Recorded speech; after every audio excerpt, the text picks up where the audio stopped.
Don't mess with me, Ted. Don't mess with me.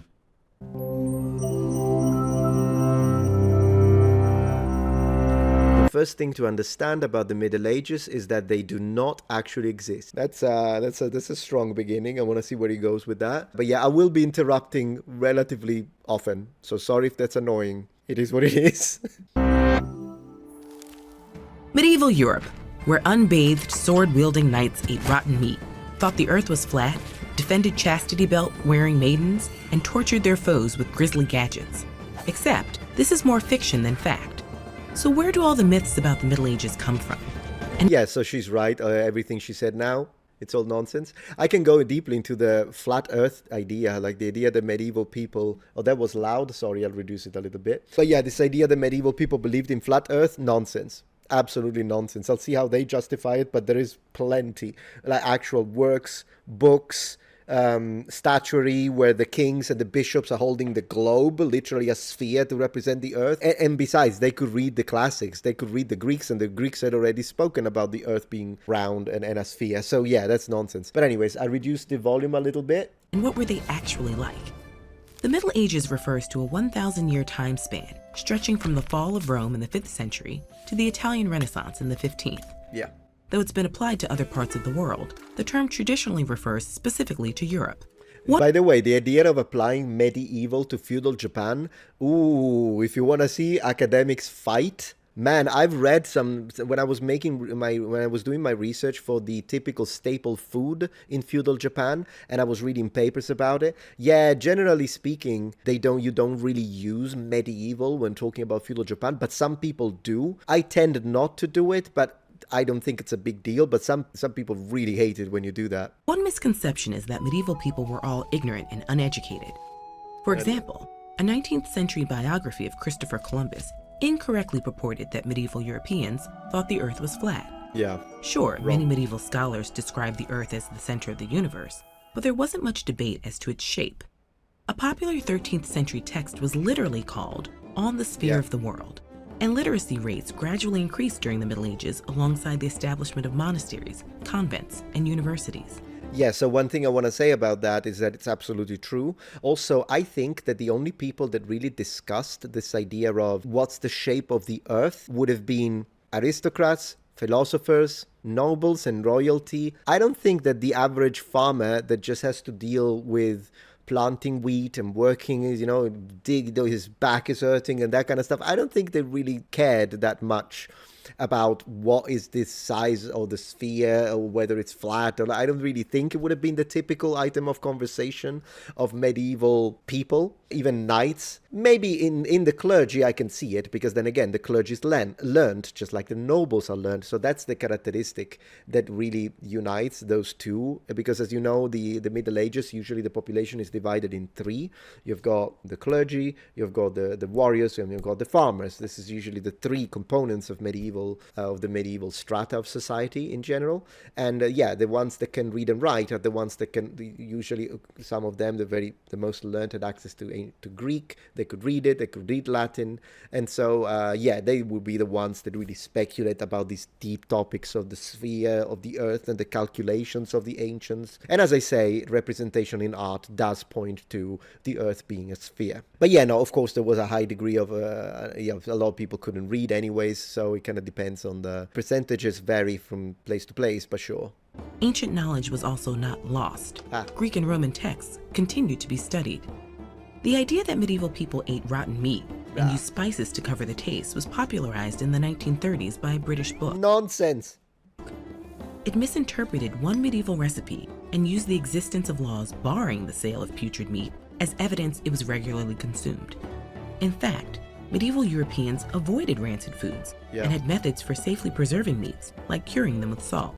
Absolutely. This is something the Romans did as well. There is a mention in the sources about a Roman legion that didn't have salt anymore, and they were starving. Their food supplies were running low, so they actually went hunting, as they usually do, but they got some game, and they weren't used to eating game. And also there is the possibility that because they were running out because it was a siege, they were running out of food, then they did end up eating some meat that hadn't been preserved through salt, as they usually do.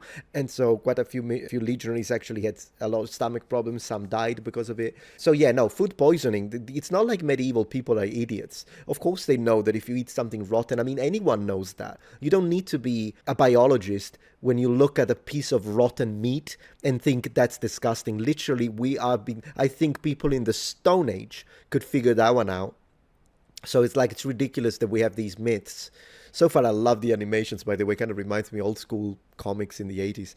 But yeah, no, as I say, it's ridiculous that we have this idea, oh yeah, the medieval people are so stupid. They would just put spices. Spices are expensive. If you can buy the spices, you don't think you could buy the meat?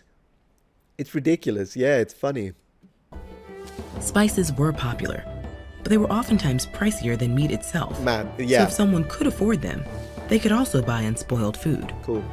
Meanwhile, the 19th century French historian Jules Michelet referred to the Middle Ages as 1,000 years without a bath. But even you see, that's why, and people in period would have said, well, he's a historian, so who are you to disagree with him, which is what people say whenever I disagree with a historian. It doesn't matter someone is a historian, they can still say something idiotic, like this guy did. And yeah, no, 1,000 years without bathing, why? And they're going to talk about the bathhouses. I can see the drawing. And by the way, everything looks like an animated Red Bull, just like you were saying here in chat. Absolutely. It's like an animated Red Bull. I love it. It gives you wings anyways. What I was saying is, yeah, no, why? Even if you don't have a bathhouse, which we know they had plenty of, you have freaking rivers. Rivers. You know, rivers are everywhere. So, and the sea. You can bathe. I'm not saying they bathed every day, of course, but I'm saying you could totally do that. This idea, oh, no one bathed, it's counterintuitive to just humans. Yeah, you will have, you surely would have had the person who just would never bathe, but we have them today as well, and they have running water in their house. But in general, you know, you're not gonna not bathe for 3 years. Like, who's gonna do that?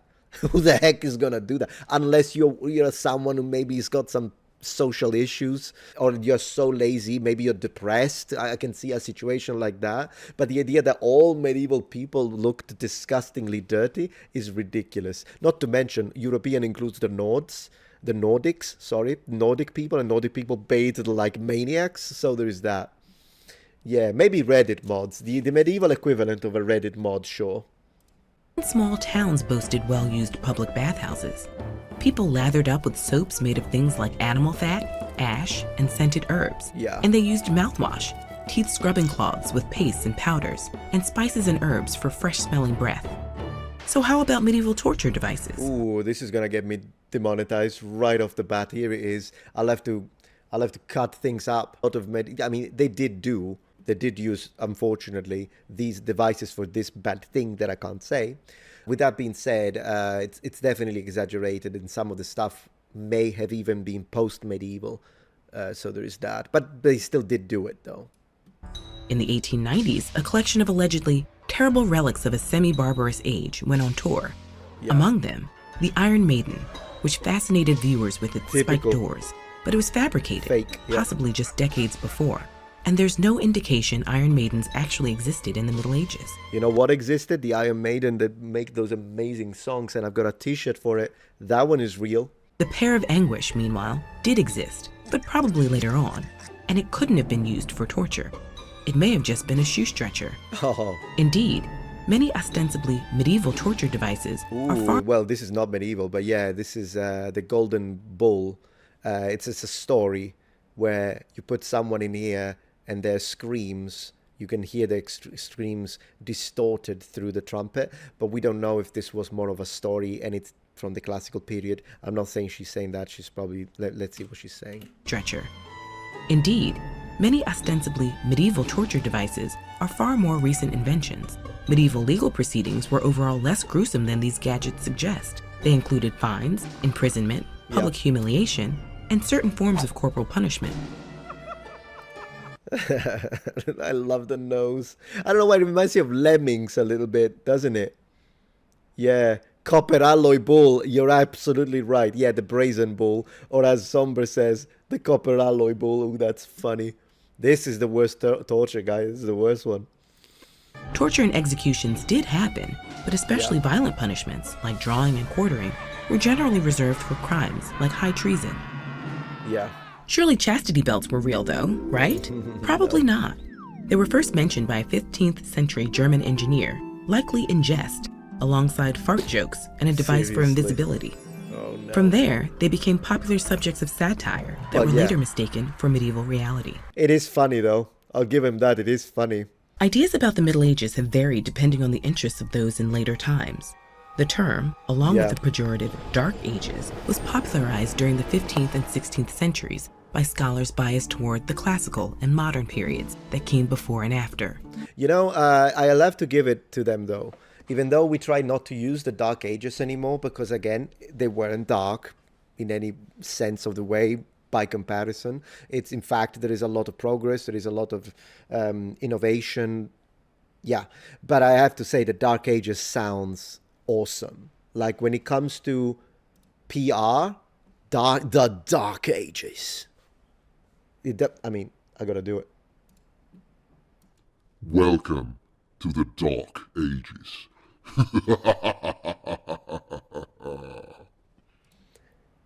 Am I right? Dark Ages does sound cool. So personally, in fantasy, I think it should still be used. Anyways, it is cool to think that from the perspective of someone in the Middle Ages, of course, he wasn't from the medieval period. He was from the present, from his perspective. But we call it medieval because it's in between the classical and the modern. But it is also possible that in 2,000 years from now, we will be called medieval if they rearrange what's in the middle of what. I mean, that could be perfectly viable. Imagine if, I don't know, they have other parameters, then at that point, maybe if there is a way to resurrect us in the future, and they tell us, oh look, you're a medieval man, and I'd be like, what? I mean, you never know. It is all a matter of perspective. Medieval just means in the middle, and so that's what's in the middle of. Yeah, good presentation so far. And, as Enlightenment thinkers celebrated their dedication to reason, they depicted medieval people as superstitious and irrational. In the 19th century, some romantic European nationalist thinkers, romanticized the Middle Ages.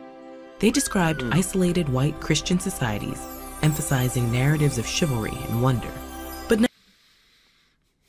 nationalist talking about the Middle Ages in Europe as white, and that's, the majority of Europeans. I mean, unless we are talking, I knew it. I knew that something like this had to be added there.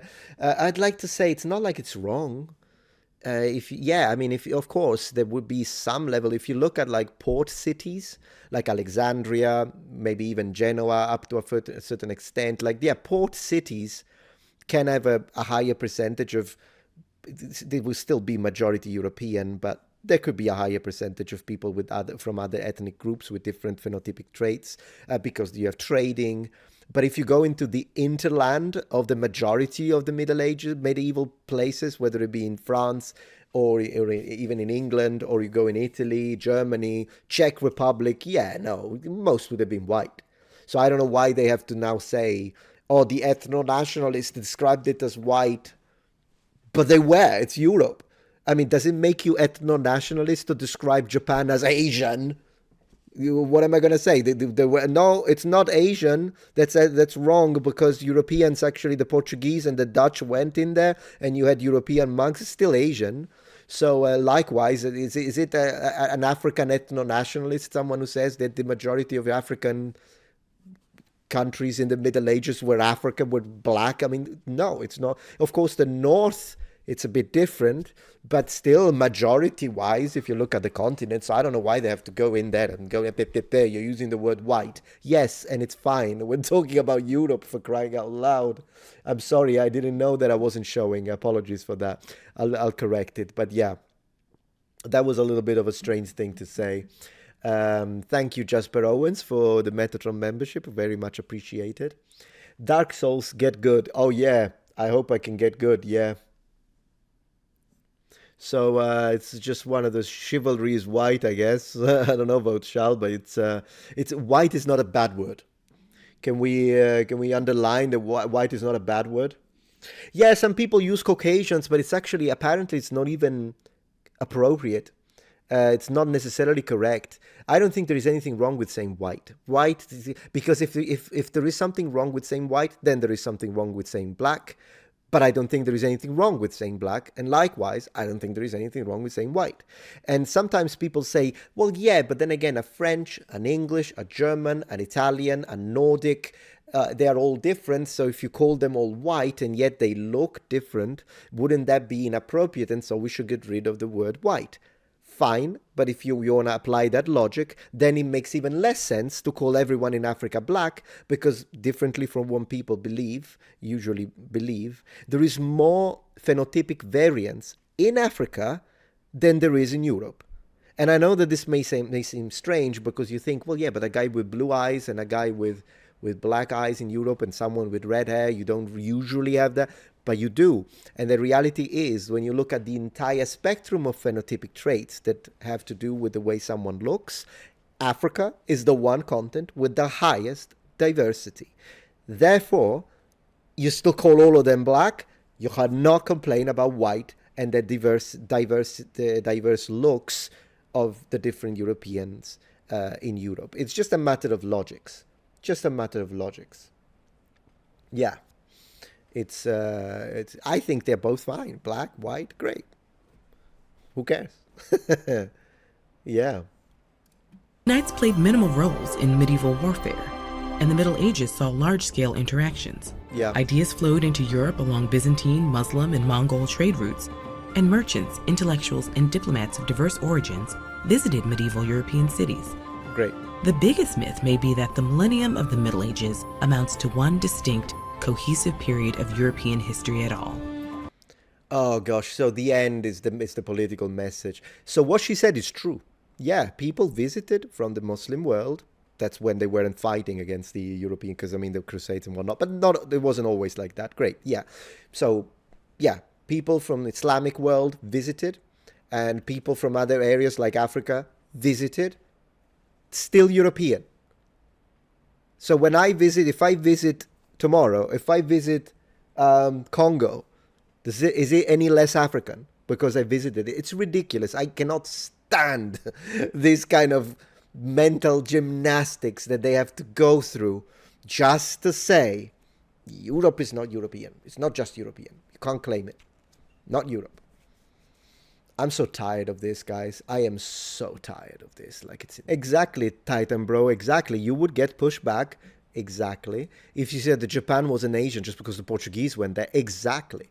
But apparently that's the logics that you have to, this is what you have to say if you want to keep your job in academia and you want to keep your little budget, because that's the message. The message is, as always, it wasn't too much on this. It was little at the end, a little bit like that. Oh no, but it's always the same message. And I hate all forms of racism, and so this annoys me, but what can I say?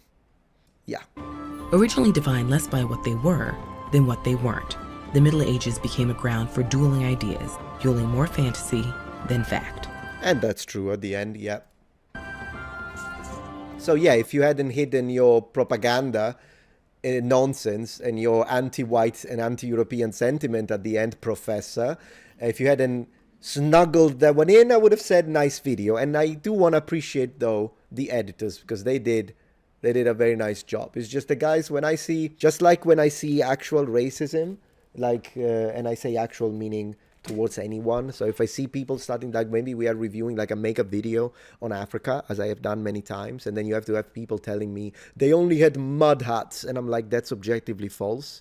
So I'm annoyed by the fact that you say that, and then I respond and I give them all the different sites and the castles and the towers. Do I still think that European architecture is better looking? Yes, I do. Don't care if that's considered racist, because it's not. But it's also false to say all Africans could do was to build mud huts. Not true. With that being said, just as much as that kind of sentiment, and I'm immediately like, that looks... and then they start saying things inferior. Okay, that's a racist. I hate it. Likewise, it pisses me off when they have to say white. white. They were not white. Europeans didn't belong to Europe. It's not Europe because you had people visiting, so it wasn't. It was diverse, and it annoys me the same way. The same way, because it's an attack on a specific type of people because of what they look like and because they need to get one up against the actual racist ethno-nationalists. I don't care about the ethno-nationalists. You still don't have to take and dismantle the reality of fact that Europe was majority white for the majority of time. Full stop. I mean, it's as simple as that. It is virtual signaling. Exactly, Matt. And I know that this gets me the usual comment, unsubscribe. I can't believe you became a far right. Think whatever you want. I don't even care at that point. Just like I don't care about the guy who hates everything that isn't white, and then I respond with the facts, and he hates me and tells me I'm woke. Who cares? Get lost at that point. You know what I mean? I mean, it's just the reality. It's just that this idea in academia today, while the racist people that hate black people, that hate Asian people, they're not in academia. They're a bunch of idiots that they're around these circles that I don't even frequent. So usually I'm not exposed to those. The racists that hate white and hate Europeans are in academia and have positions of authority, which is why on this channel, even though I debunk both, you will notice that I have a little more debunking on that side because of the positions they have. Because they'll tell you a professor debunks and then she says something. And again, this one wasn't particularly bad, but the reason now I overreact is because I'm tired of seeing this over and over again. Anti-white sentiment, anti-European sentiment, Europe bad, colonialism, and all that stuff. Decolonize, you don't use these words because they're offensive, and then the word is perfectly fine. Like, and I say that as someone, like, for instance, that you can't say foreigner, apparently, according to University of Waterloo in Canada. You shouldn't say foreigner. It's not right. You should say international person.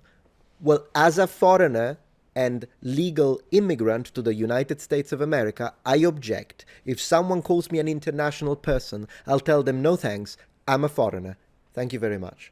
Given, if someone uses foreigner as a pejorative, fine. But the word, it's neutral. It's like the knife you have in your kitchen. The knife is fine. Whether you use it to cut carrots or to slice the postman is what's going to make it whether a good or a bad implement. You would say this is basic logic. Welcome to 2025, my friends. Welcome to, thank you, Kapena, for the base and Kristen for the 100%. I'm just here to say it how it is, and people call me hateful for it, but I think the only people that call me hateful are the hateful people. So when they actually do the airport statement, you know what the airport statement is? When they write, I can't believe blah, blah, blah, blah, unsubscribe, all caps. That's the airport because they need to announce their departure, right? Good. That's cathartic to me. When I see that, they think that I'm thinking, oh my gosh, I used to have 983,651 subscribers, but now it's 650 and I've lost this very precious person. Who cares? Good. I'd rather have a little less, but lose the toxic people that are gonna be Can't stand them, guys. Anyways, I got a little carried away. Apologies for that. But we didn't get copy claimed, so it worked.